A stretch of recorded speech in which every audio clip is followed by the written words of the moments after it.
भवानी शंकरो वंदे श्रद्धा विश्वास रूपिणो याभ्याम विना न पश्यन्ति सिद्धः शान्तः रथवीश्वरम। नमस्कार, मैं हूं आदित्य मिश्रा। आप देख रहे हैं भारतखबर.com। आज हम जानेंगे रुद्राभिषेक के बारे में। आज हम जानेंगे महादेव की पूजा की एक अलग विधि, जिसका काफ़ी प्रासंगिक वर्णन पुराणों में भी मिलता है और उसका एक अलग महत्व है भारतीय संस्कृति में। हमारे साथ राजेंद्र तिवारी जी होंगे, जिनसे हम रुद्राभिषेक के बारे में जानेंगे और जानेंगे जो अलग अलग राशियां होती हैं उनमें किस तरीके से रुद्राभिषेक किया जाता है। आचार्य जी, सबसे पहले बहुत बहुत धन्यवाद भारतखबर.com के साथ जुड़ने के लिए। हम आपसे ये जानना चाहेंगे कि रुद्राभिषेक जो है उसका पौराणिक महत्व क्या है, और जलाभिषेक जो किया जाता है और रुद्राभिषेक, ये दोनों एक दूसरे से अलग कैसे हैं और इसका महत्व क्यों है, लोग करते क्यों हैं?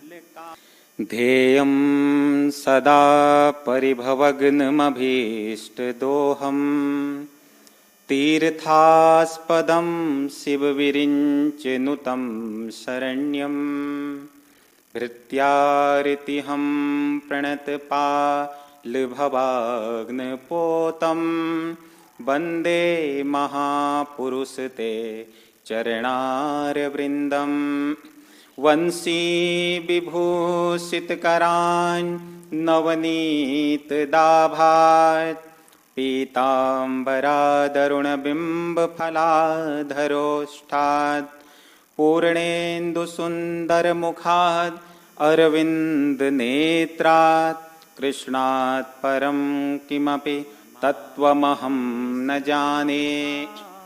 सर्वप्रथम आपको मेरा प्रणाम। आपने जो प्रश्न किया कि रुद्राभिषेक और जलाभिषेक में क्या अंतर है। देखिए, रुद्राभिषेक किसे बोलते हैं? रुद्र का अर्थ है भगवान शिव। भगवान शिव का ही एक नाम है रुद्र। तो जब हम भक्ति से, भाव से और समर्पणता के साथ भगवान शंकर जी पर जल अर्पण करते हैं, केवल जल, तो वो कहलाता है जलाभिषेक। जलस्य अभिषेकः, तो वो है जलाभिषेक। और वही बात आती है रुद्राभिषेक की, जब हम विधिवत तरीके से 5 अमृतों से भगवान शंकर जी को स्नान कराते हैं। 5 अमृत कौन कौन से हैं? जो प्रथम अमृत है उसका नाम बोला जाता है दूध, दूसरा अमृत है उसका नाम दही, तीसरा अमृत है उसका नाम है घी, चौथा अमृत है उसका नाम है शहद, और 5वां अमृत जो है उसका नाम है बूरा। इन 5 अमृतों से पृथक पृथक तरीके से हम जब भगवान शंकर जी को स्नान कराते हैं, और स्नान कराने के बाद वेद मंत्रों के द्वारा, ब्राह्मणों के द्वारा जलाभिषेक के रूप में उन्हें श्रृंगी से या लोटे से जब जल अर्पण करते हैं, तो वह कहलाता है रुद्राभिषेक। भगवान शंकर जी को केवल जल प्रिय है। वेद कहते हैं कि जलधारा शिव प्रियम। और भोलेनाथ का एक दूसरा जो नाम है वह है आशुतोष, जो केवल जल से ही प्रसन्न हो जाते हैं।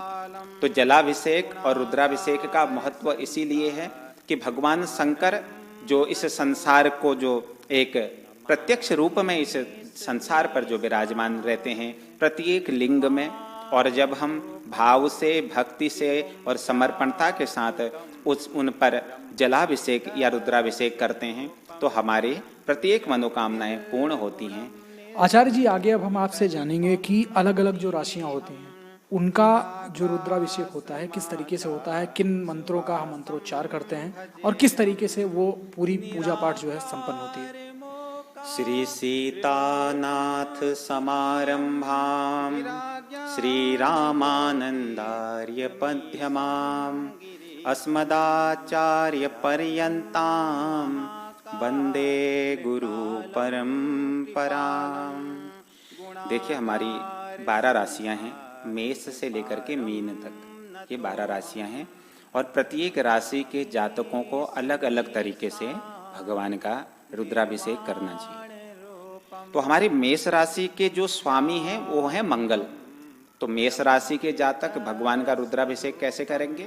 शरीर में लाल रंग के वस्त्र पहन करके, क्योंकि वस्त्रों की बड़ी महत्वता है। शरीर में लाल रंग के वस्त्र पहन करके, गले में रुद्राक्ष की माला पहन करके, माथे पर भस्म लगा करके ओम शिवाय नमः इस मंत्र से भगवान शंकर जी का रुद्राभिषेक करेंगे। दूसरी राशि आती है वृष राशि, और वृष राशि के स्वामी हैं शुक्र देवता, और शुक्र कलाओं का देवता है। इसलिए जो वृष राशि में जो जातक उत्पन्न हुए हैं वो जातक शरीर में सफेद रंग के वस्त्र पहन करके, माथे पर भस्म लगा करके, गले में रुद्राक्ष की माला पहन करके ओम सोम धारिणे शिवाय नमः इस मंत्र से भगवान शंकर जी का रुद्राभिषेक करें, जलाभिषेक करें। तीसरी राशि आती है मिथुन राशि। तो मिथुन राशि के जो स्वामी हैं वो हैं बुध देवता। तो मिथुन राशि में जिन जिन जातकों का जन्म हुआ है वह शरीर में हरे रंग के वस्त्र पहन करके, माथे पर चंदन लगा करके, भस्म लगा करके और गले में रुद्राक्ष पहन करके ओम शिवाय मृत्युंजयाय भक्तवत्सलाय नमः इस मंत्र को स्मरण करते हुए भगवान शंकर पर जलाभिषेक करें। चौथी राशि है कर्क राशि। कर्क राशि के स्वामी है चंद्रमा, और कर्क राशि के जातक भी शरीर में सफेद रंग के वस्त्र पहन करके, माथे पर चंदन लगा करके, भस्म लगा करके, गले में रुद्राक्ष की माला पहन करके ओम शिवाय भक्तवत्सलाय जन तारणाय नमः इस मंत्र का स्मरण करते हुए कर्क राशि वाले भगवान शंकर पर जलाभिषेक करें। कर्क के बाद आरंभ होती है सिंह राशि, और सिंह राशि के स्वामी हैं भगवान सूर्य देवता। और जिन जातकों का जन्म सिंह राशि में हुआ है वो जातक भगवान शंकर पर ओम शिवाय मृत्युंजयाय भक्तवत्सलाय भवतारणाय नमः इस मंत्र से भगवान पर जलाभिषेक करें।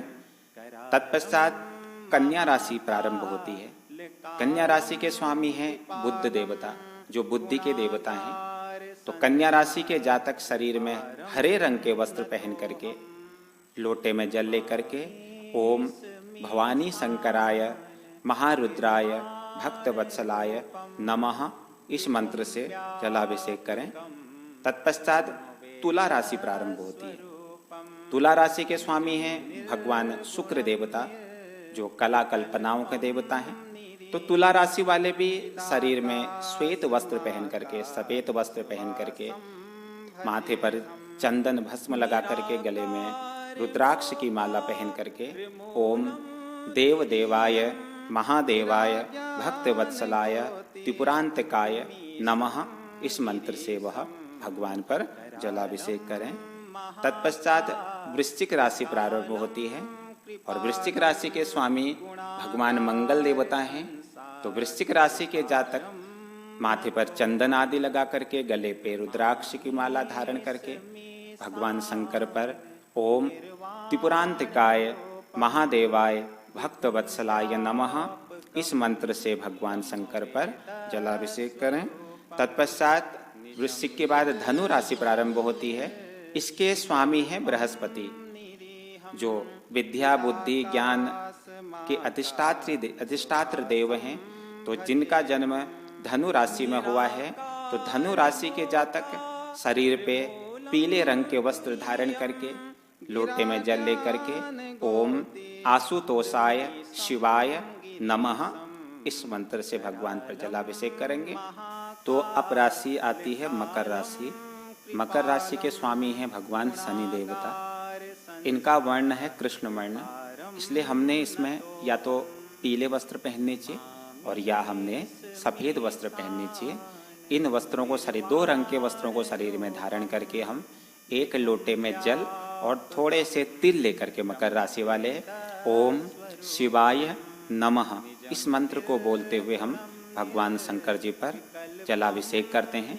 तो मकर राशि वालों को का भगवान कल्याण करते हैं। मकर के बाद आती है कुंभ राशि।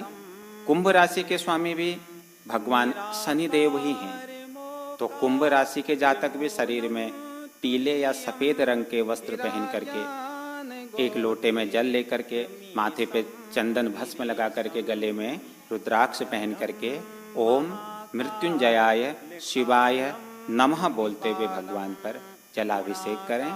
और सबसे अंतिम राशि जो है वो है मीन राशि। मीन राशि के स्वामी हैं भगवान बृहस्पति देवता। तो तो मीन राशि के जातक शरीर में पीत वस्त्र यानी पीले रंग के वस्त्र पहन करके, माथे पे चंदन, गले में रुद्राक्ष पहन करके, एक लोटे में जल लेकर के उस पर थोड़ी हल्दी मिला करके ओम देवादिदेवाय नमः बोल करके भगवान पर जलाभिषेक करें। इन 12 राशियों के जातक अगर प्रेम और श्रद्धा के साथ इस भाव से भगवान शंकर पर जलाभिषेक करते हैं तो उनका कल्याण होता है। जलाभिषेक के साथ साथ ओम नमः शिवाय का 108 बार जप करें। अगर संभव हो सके तो रुद्राक्ष की माला ले लें, और अगर संभव नहीं है तो चंदन की माला को लेकर के भगवान का जप करें। और 108 माला, दाने वाली माला से ही भगवान का जप करना चाहिए। अब शास्त्र बताते हैं कि केवल 108 दानों की माला को ही पूजा में क्यों लिया जाता है। इसका भी बड़ा रहस्य शास्त्रों में छिपा हुआ है। क्योंकि देखिए, हमारे 27 नक्षत्र होते हैं, अश्वनी से लेकर के रेवती तक, और एक नक्षत्र के 4 चरण होते हैं।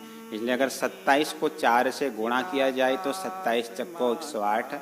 जब हम 108 माला वाले दाने वाली माला से जप करते हैं तो वह हमारे समस्त नक्षत्रों में भ्रमण करता है, और समस्त नक्षत्रों में भ्रमण करके हमें एक श्रेष्ठता प्रदान करता है। तो जैसा हमने जाना आचार्य जी से कि अलग अलग राशियों में किन मंत्रों का मंत्रोच्चार करते हुए हमें रुद्राभिषेक करना चाहिए, कौन से कपड़े पहनने चाहिए और किस तरीके से हम भगवान महादेव को प्रसन्न कर सकते हैं।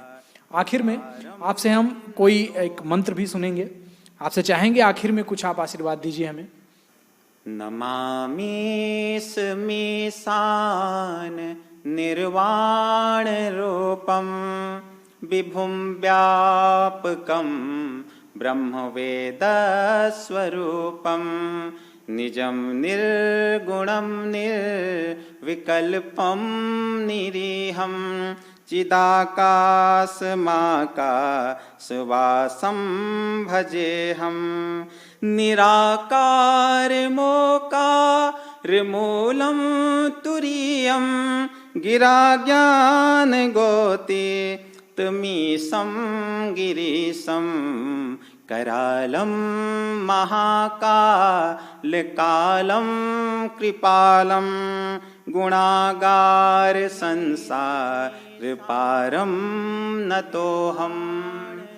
तो मैं भी आपका सहृदय धन्यवाद करता हूँ भारतखबर.com का कि उन्होंने मुझे आमंत्रित किया, और भगवान भोलेनाथ से यही प्रार्थना करूँगा कि आप नित नित एक ऊंचाई के शिखर पर पहुँचें।